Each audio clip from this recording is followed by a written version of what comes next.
Let's go to TeePublic for a second. You never raised money. Nope. It's spun out of Busted. Yep. How big did you grow it? Can you share how big it got before you sold? Before we sold, it was around 40 million in revenue, and we've grown 40 to 50% in the year since. And 40 million revenue, is that transactions on the site? Yeah, that's revenue on the site. We're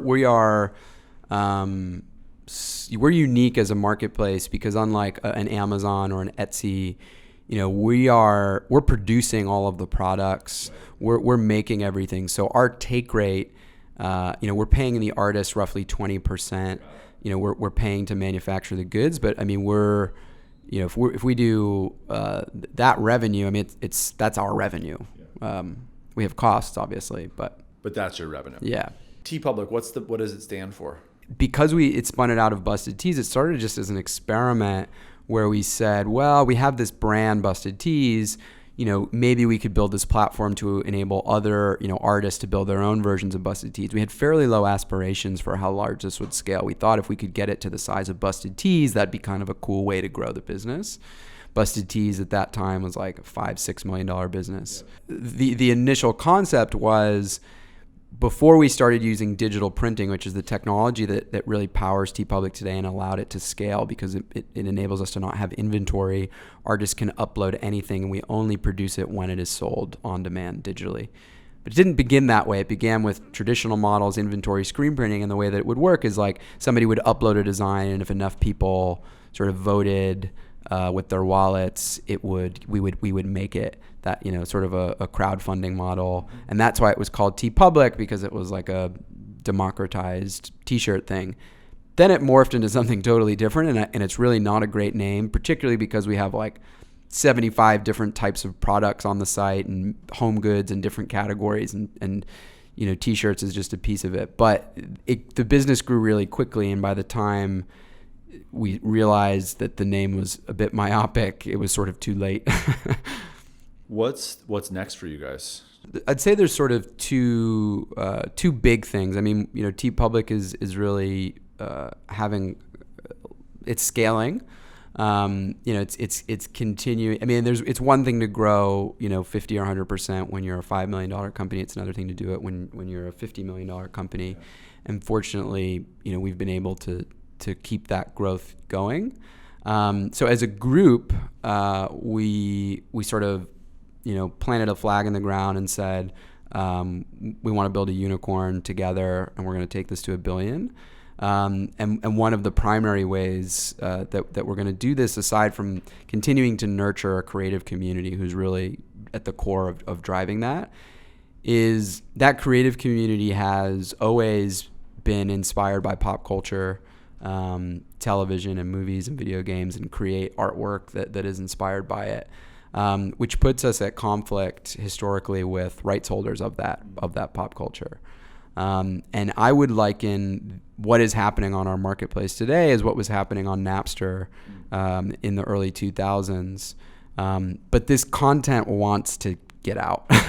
And so what we're saying to rights holders now is, there's an opportunity for you to participate in a licensed merchandise model that is driven by your fans. Your fans are creating the merchandise and they're selling it to other fans and participating. And that's a lot more 21st century of a model than the traditional licensed merchandise model, which is a $100 billion brick and mortar market, where a rights holder generates a few very basic pieces of artwork, which they sell through a distributor who brings it to Walmart. In our minds, there's no way that's what licensed merchandising looks like over the next 20 years. And what we're saying is the way that it's going to look is it's going to be community driven, it's going to be internet driven, it's going to be on demand, it's going to be real time. So if there's an episode of, something that drops last night, there should be merchandise and artwork based on that episode, within minutes. Content, the same way that there's Twitter content or Facebook content in minutes around it that other fans should be able to consume. And so do you right now get clamped down in your growth because of the rights conflicts? it's not hindering our growth incredibly so in the short term, but it will over the long term.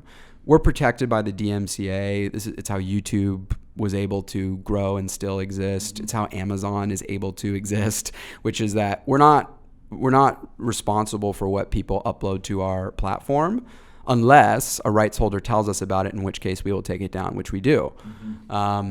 That is annoying for us, and it is annoying for them. And we're saying, instead of creating that friction, let's like leverage the opportunity here. So it creates operational,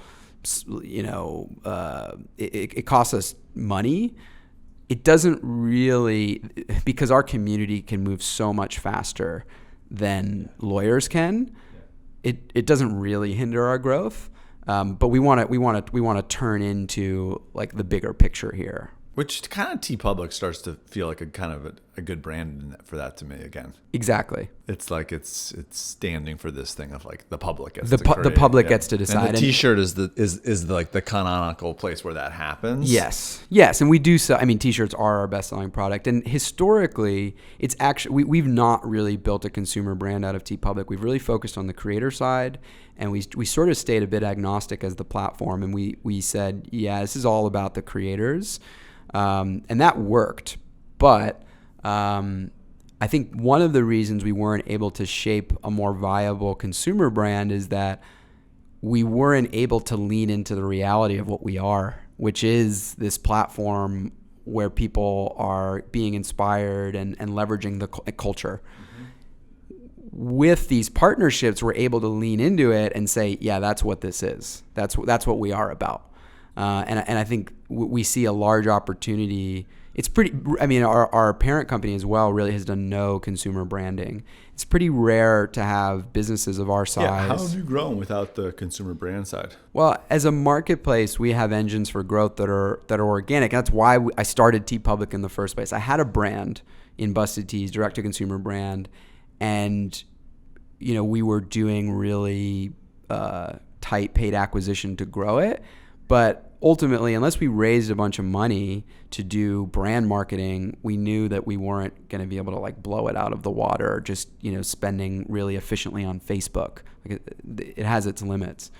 The point with marketplaces and TeePublic specifically is that because there is no inventory, we have a tremendous amount of content. We have 5 billion purchasable products on the platform. 5 billion? Billion.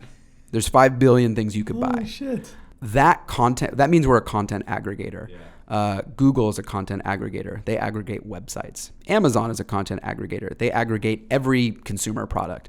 We aggregate, we are that, but in a more specific verticals, which we aggregate graphic art primarily on T-shirts and home goods and these things.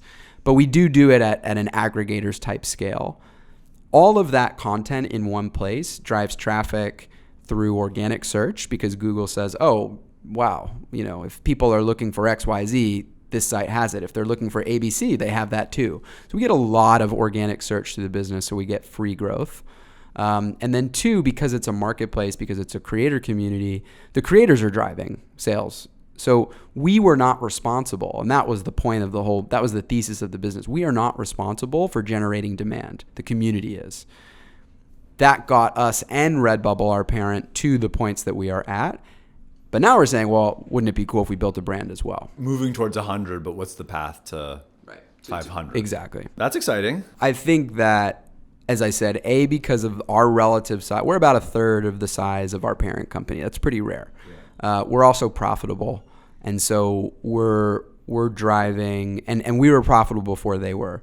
Yeah. So in our first fiscal year with the parent company, we drove, pretty much all of the profit to the business. So that gives us leverage, and it gives us like I said, a seat at the table. Whereas if we had sold to Walmart, we wouldn't have had that, and it wouldn't have been very fun. But because we have that seat at the table, it is more fun and interesting to then think about this larger business that we have and how to grow it. And that excites me as an entrepreneur because it is a new opportunity. It's a new challenge for me. You must think sometimes about what is an acquisition strategy for the business or of other D2C brands. Yeah.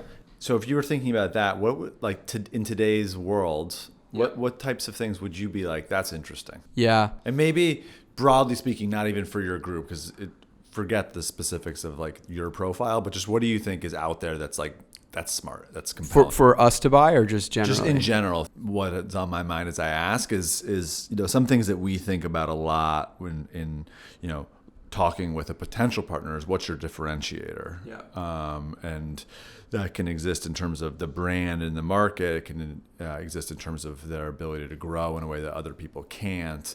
And we've just become very sensitive to the fact that without some type of real white space that you're occupying, it's nearly impossible to get one of these brands going. Yeah. And so just the white space in general for us is the sort of like, is the starting points. But you can think about that in lots of different ways. It depends how, like, we were talking about Bombas earlier, and we wouldn't necessarily have thought like, oh, socks, but like, no, performance, athleisure socks, there was a huge white space. So, I mean, I can speak about Bombas because it's an example of the kinds of brands that I find interesting.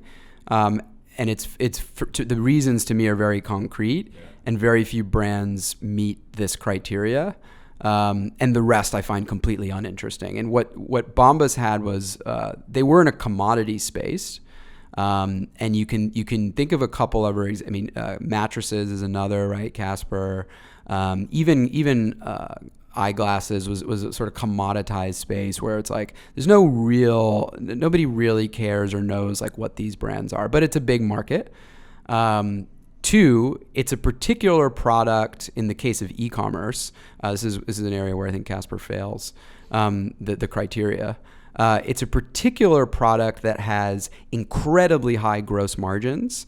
It's incredibly easy and cheap to ship, and it inherently has high retention. So let's take Warby and Bombus, which are two winners of the brand consumer space. They meet all of those criteria. Eyeglasses are absurdly high margin. It's like they sell those glasses for $100. Their margins are insane on those. Super cheap and easy to ship. You're going to break your glasses. You're going to lose them. You're going to keep buying more. Same thing with socks. The gross margins on socks are absurd. You're going to keep buying more of them. If you become a loyal customer, you're going to keep buying more of them, even though they're giving away a pair to the homeless wherever you buy. That's how good their margins are. Their margins are still absurd. And what that means is, as Bombas or as Warby, you're going to be able to spend hundreds of dollars profitably to acquire a customer. And here's the thing that brands need to understand. By and large, Facebook ads, Google ads, display, it doesn't matter if you're selling a diamond ring or a sock, it costs about the same.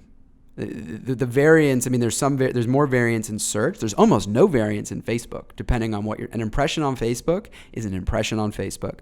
In search, there's different CPCs depending on, what the keyword is, so more competitive, less, but even the variance of that is not that dramatic, which means that if you're going to be a successful e-commerce brand, and successful e-commerce brands are driven by paid to a very large extent, I know of almost none that aren't, you're going to need enough dollar margin in your LTV to afford to compete in the market for that thing. And you're going to need a white space where there's not a lot of other people doing the exact same thing. And I think I can boil it down and say, if you don't have at least $125 to spend to acquire a customer, your brand is not going to be successful. I know of no direct-to-consumer brands that don't have over $100 to spend to acquire a customer that are successful. You could take away suitcases. That's another example.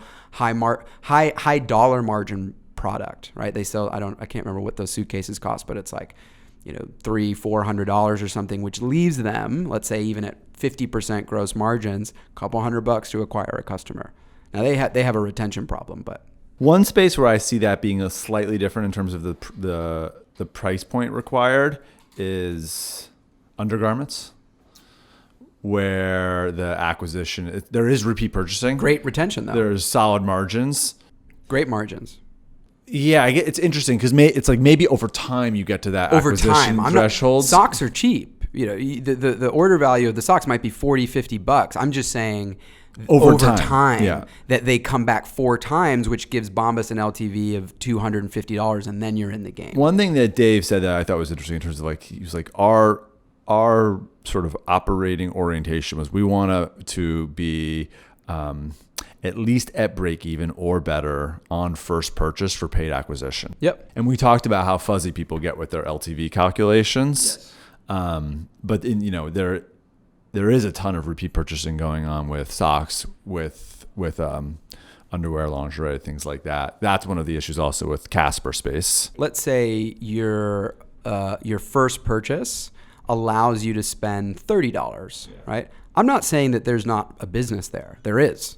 It may just be that is a $10 or $15 million business instead of a $100 million business. So I want to create like a graphic of this, of like how big can your business get based on how much cash you have to spend on first purchase. Yep. And then with a little bit of room based on the category of like what are our reasonable assumptions for repeat purchasing. And does your model inherently have any other engines for growth? Like for some reason, do you have an incredible referral model? Or in our case, we do paid and we're spending, sub $20 to acquire customers, but 70% of our customers we're getting for free, so it doesn't matter. And that's the paid acquisition that we do can supplement the growth, but it's not the engine for growth. Just having the capacity to put out email creative and social creative. I mean that's like one big challenge, and that's that SelfMade is solving for them. When you talk to them, like how would you define like what their pain is? So I think like for people who are below 100K in revenue, they are really still working on figuring out who's my customer, do I have the right product, and how in the world do I get it in front of them in any kind of way that makes this thing feel like there's traction, there's real traction. So like the battle for traction, I think at the like sub 100K moment for a brand. Yeah.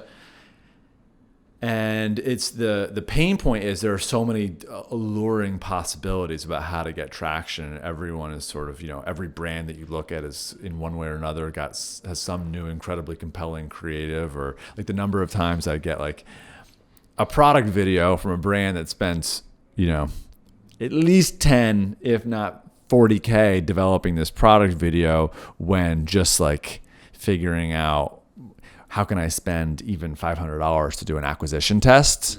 And if there's not investment, it's like that, creating that type of asset is very hard. So figuring out, again, it's like what to really focus on at that stage. Yeah. And what our orientation at that moment is, listen, there's a bunch of things that you really want to have in place in terms of your email marketing, in terms of just getting a flow going on paid social to start learning and understanding where do you really sit with your business. Yeah. And that's at I think the beginning stage. And in some ways it continues in that there is this ongoing question of like, so what do I really need to focus on right now? So what I would say to answering that is the only thing, and we were able to do this with TeePublic on the artist side, and that's one of the fun things about our business and a way that we were able to be hyper mission aligned, was we solved this for the creators on TeePublic who figured out the customer, who through the model brought the customers. We didn't have to figure this out for customers, but our customers were artists, so it's the same thing. You have to figure out, of the customers that you have that's not your friends and family, it actually, I would say if you're sub 100K, it doesn't really matter. It's too early to almost even figure out like, well, what's the Facebook strategy or you're playing in those spaces just to like get some water flowing through the pipes, but it's really, before that, you just need like a subset of customers who have bought your product. And then of those customers, you need to figure out, the core question that needs to be asked of them is, how would you feel if this product no longer existed?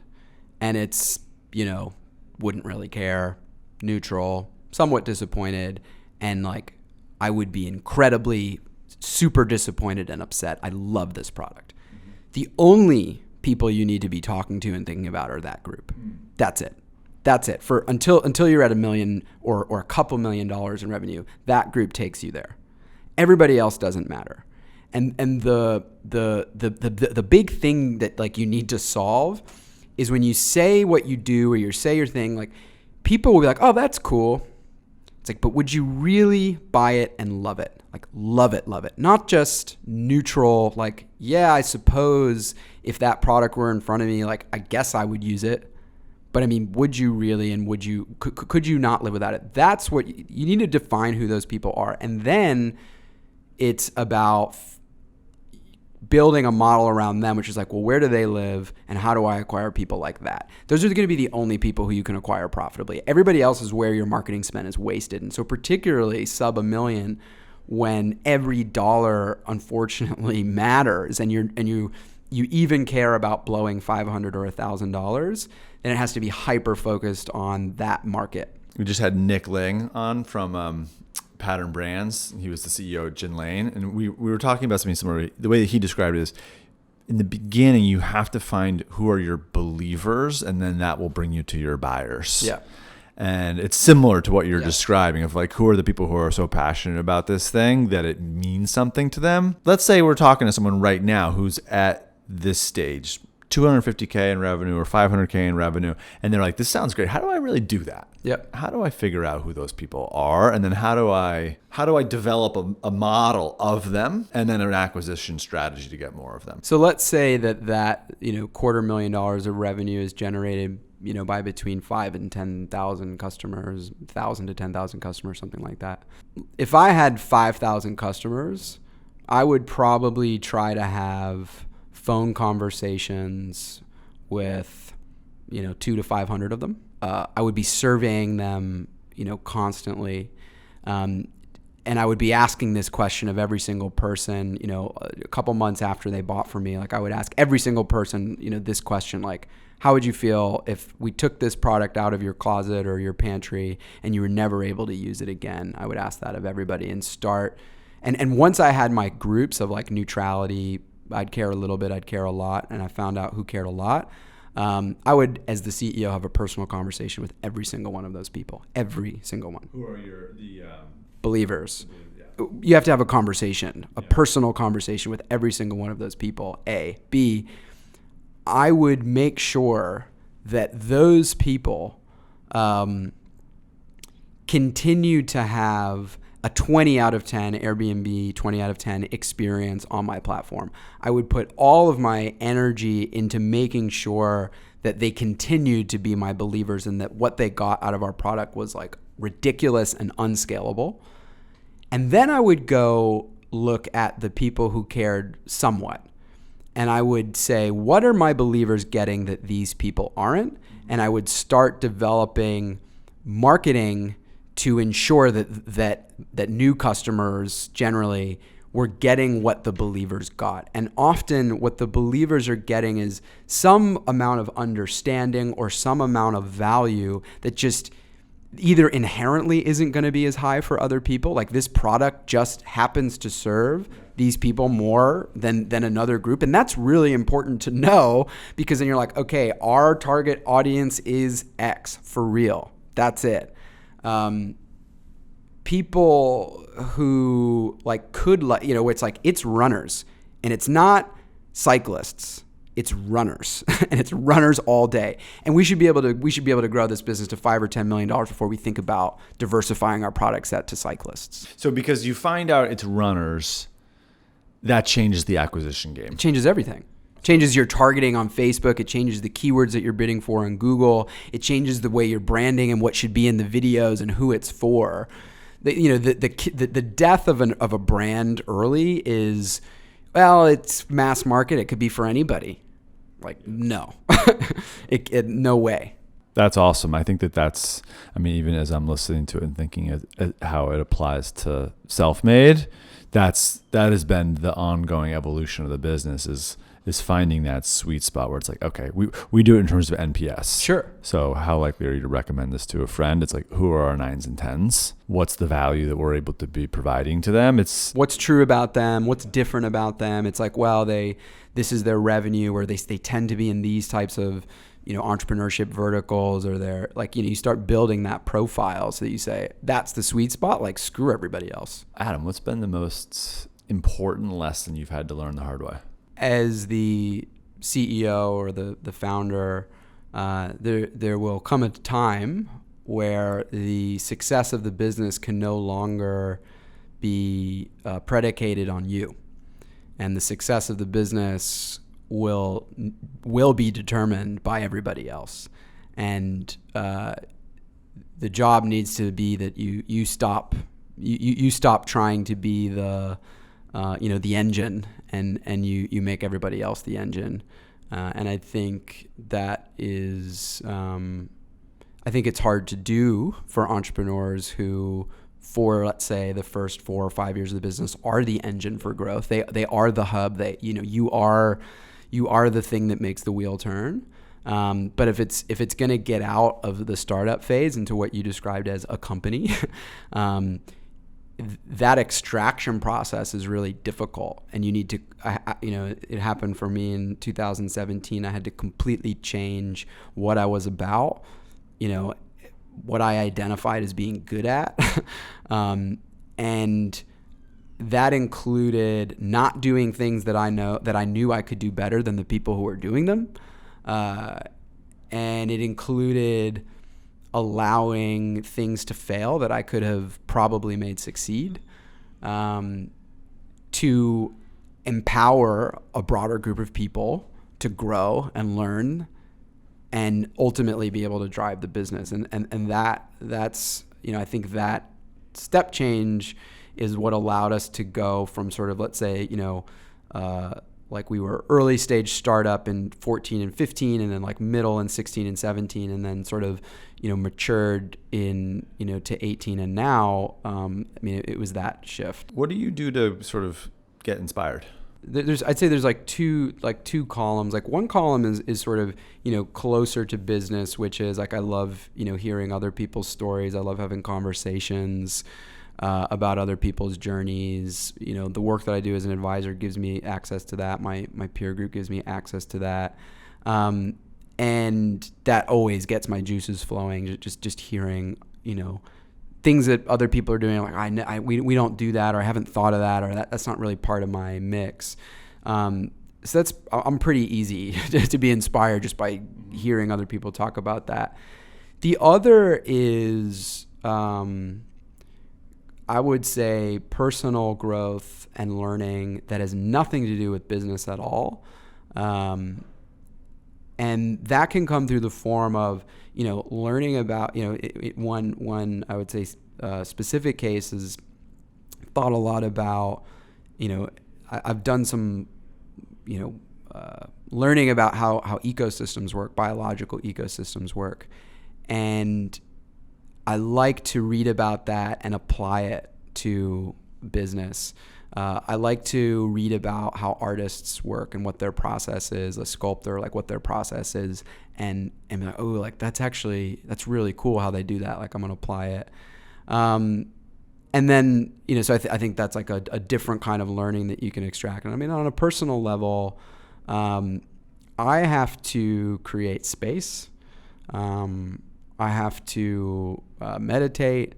I need to use my body, and I need to be creative in ways that have nothing to do with business in order to like sort of, just clean everything out a little bit and get so that I'm clear.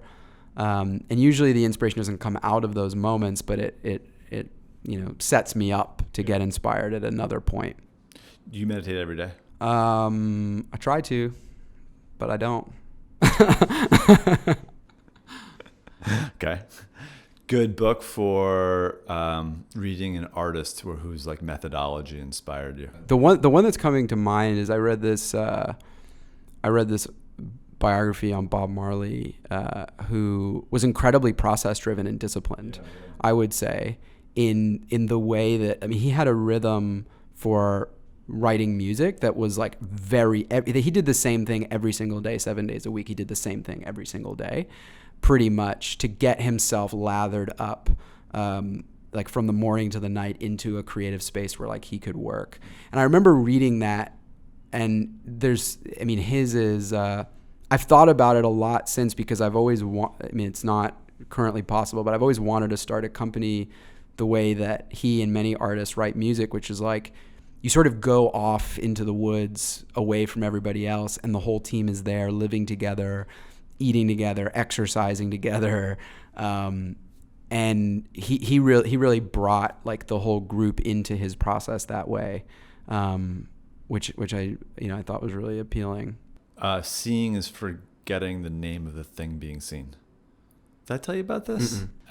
It's basically the biography for Robert Irwin. Mm-hmm. You know his work. He's the creative director for the Dia Beacon. Yep. Got a bunch of stuff in the Dia Beacon. He did the garden at the Getty in LA, and was like one of the early guys to begin developing site-specific installations and art shows and things like that. And he was like LA painter in the 60s, really off the grid of what was happening with like New York art. And then he was also one of the early light guys. Mm-hmm. And this book that describes it said of the book that this book led more people to go into art school than any other book that you could point to. And so it's been around for a while. It's mostly him talking. It's mostly interview format, and he's talking about his journey and his evolution as an artist. It's very, it's not like the Bob Marley thing you're describing of like, oh yeah, that's like that process. I get that. Mm-hmm. It was more just like he would just wrestle with questions for a long time, and he just very abstract. He would just be like, yeah, I was just in my garage for 6 months, and I was taking a lot of naps. Yep. Yeah. And it's just, which to me, I think one of the things that was stuck with me is just how independent he was, which is another component you said earlier about how a lot of people are not actually well suited for the entrepreneurial task. I think one thing is there is a level of independence involved in this idea of I'm going to try to create value where it doesn't yet exist. A peer group is super helpful. Getting inspired by other people, it's not the same as the sort of solo artist, but there is a level of independence. Yeah, I mean that resonates, and I agree with that. And I mean, I think it's something that the Bob Marley example is sort of bad because it's almost so similar, but there are the artistic process is so independent. Generally, they're generally working by themselves. There's another biography I read about Michael Heizer who does these like crazy land art installations. Like his art is built into the landscape in epic ways. He's built this entire essentially like Mayan city out in the Southwest that's currently there that nobody's like seen. And he's just out in the desert he's been out in the desert, not completely alone, but roughly for 40 years. Wow. Building this city of art. And what state is it in? I think it's in Nevada. I'm pretty sure it's in Nevada. It's called The City. And one day we're all going to get to see it. It's going to be really cool. But yeah, there is something solitary, and I think that the lesson for me when I read about the way that artists, that independence or the way they work or taking naps, is artists are so good at recognizing they need to give themselves space. Yeah. Space to the creative process. The lesson that I always take is the creative process inherently requires a lot of space. If you're scheduled, every minute and hour of the day, like nobody would go about the process of creating art that way. You just wouldn't. And so, I was saying how entrepreneurship is such a creative process. It just happens to be that business is the medium.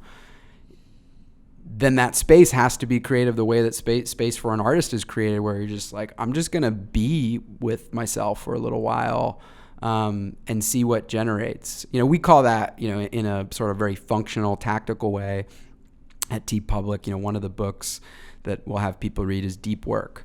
Which basically is encouraging people to block periods of time, many hours of their week, to just do deep work where they're not interrupted by Slack and email and all these things. Everything is shut down, and you're just able to get into some sort of flow state.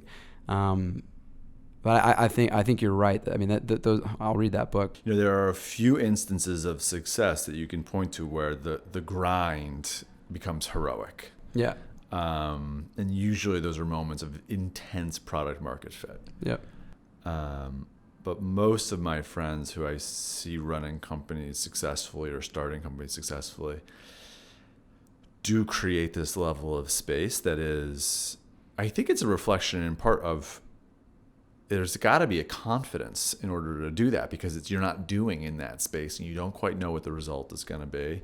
And so you have to have a level of trust that you're going to land in a good place, even though you don't quite start off knowing where that place is going to be, and you're not fully focused on getting there. There's two different things of like here's space for deep work where you know what you're doing, which I think of as like, like our engineers block off time and it's necessary for them. And we've talked about sort of having like a whole afternoon at SelfMade every single week, always have this like no Slack, no email. It's Wednesdays. It's from 2 to 5. No meetings, no Slack. We have to do that. But that's one form of this, which is like flow towards a project you got to do. Mm-hmm. And then there's another thing, which is, I think, a bit more of like the creative, what is next? What's the visioning moment? That's also valuable. It's even more, how do you create the self-trust or the confidence that space is going to end up being valuable? Yeah, I think in 2017, when I was going through that period of change where I had to become, the leader that the business needed for the future, that's when I started getting coached, because I knew that it was going to be hard for me to do this. And we started mapping out, my coach and I, the ways that I would extract myself from all these things that I had been doing, and who would do it and how would that happen. So we kind of came up with that operational plan, and we were like, can this be done? I was like, yeah, okay. And then I was like, but like, what am I going to do? And he said, you're going to figure it out, and it's going to be the most valuable thing that's like ever happened to the company. Yeah. He's like, you'll figure it out.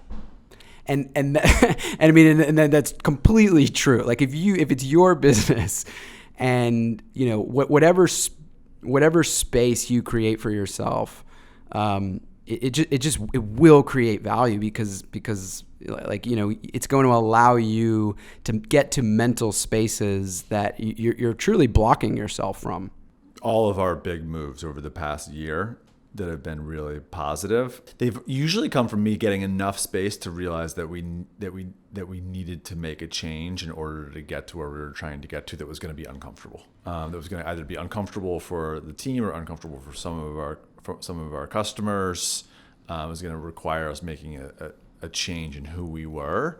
Yeah, a power question that I'll ask people I'm advising is, when was the last time you sat down for 6 hours uninterrupted, completely by yourself, and just thought about the business for 6 hours straight? And the answer is usually never. Right. Never done that. Yeah. And I'm like, try it. It'll blow your mind what you could come up with in 6 hours by yourself. I'm gearing up for that moment right now, actually. So cool. Thank you so much for doing this. Do you want to get lunch? Yeah. Great.